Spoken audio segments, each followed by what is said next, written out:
పేదలు అయినా రాజులు అయినా పేదలు అయినా భరతమాత శిశులే లేరా.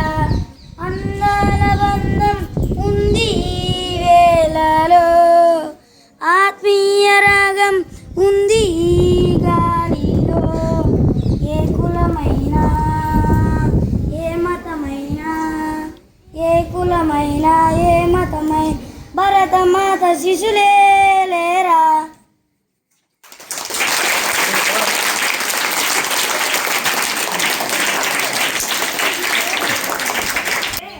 కొంచెం కష్టమే వెళ్ళడం అంటే. అక్కడ ఏంటంటే రోడ్లు నీట్గా ఉంటాయి, ఇల్లు నీట్గా ఉంటాయి, ఎక్కువ ఎక్కడ చెత్త పడేది లేదు, కానీ మనుషులు కనిపించారు. మన వాళ్ళు ఎవరైనా కనిపించాలి అంటే చాలా కష్టపడాలి. ఇంట్లో ఎవరికి వాళ్ళే. ఇక్కడే బాగుంటుంది. ఎవరైనా అమెరికా వెళ్ళాలి వెళ్ళాలి వెళ్ళాలి అంటే వెళ్తే అక్కడ చూడడానికే బాగుంటుంది, కానీ ఇక్కడే మన దేశమే చాలా బాగుంటుంది అన్నిటికన్నా. ఇంకోటి, మన గురువు లాంటి గురువులు అక్కడ ఎక్కువ ఎవ్వరు ఇలాంటి పనులు చేయడానికి కానీ ఏదైనా వచ్చి మాట్లాడాలన్నా ఏం చేయాలన్నా కుదరదు. ఒకళ్ళతో ఒకళ్ళం బాగా ఉండాలి అంటే ఇక్కడే హాయి. వంట అన్నీ మనమే చేసుకోవాలి, క్లీనింగ్ అన్నీ మనమే చేసుకోవాలి. ఇక్కడ కొంచెం ఎవరికైనా డబ్బులు వచ్చాయనుకో, ఎవరైనా వస్తారు, ఇంటికి వస్తారు, పని చేసి వెళ్తారు కదా.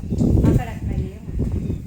ఎంత డాక్టర్ అయినా ఏదైనా వాళ్ళ పని వాళ్ళు. మన ఫుడ్ కావాలంటే మనమే వండుకోవాలి, మన అన్నం కావాలంటే మనమే చేసుకోవాలి.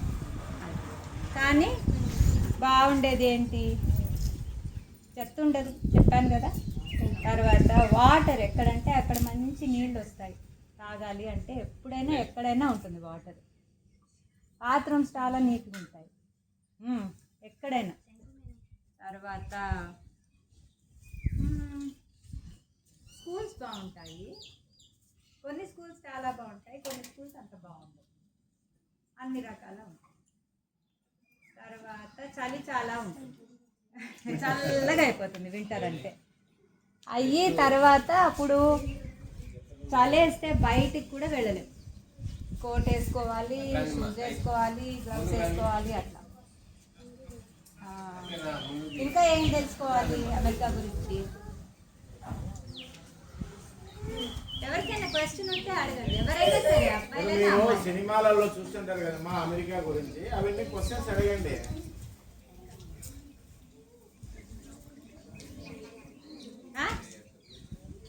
ఏం లేదా? అడగాలి, పిల్లలు అన్నప్పుడు క్వశ్చన్స్ అడగాలి. చిన్న పిల్లలు ఎక్కువ అడగాలి. ఇంకా పోనీ అమెరికా కాదు ఏది కాదు, ఏదైనా క్వశ్చన్ ఉందా?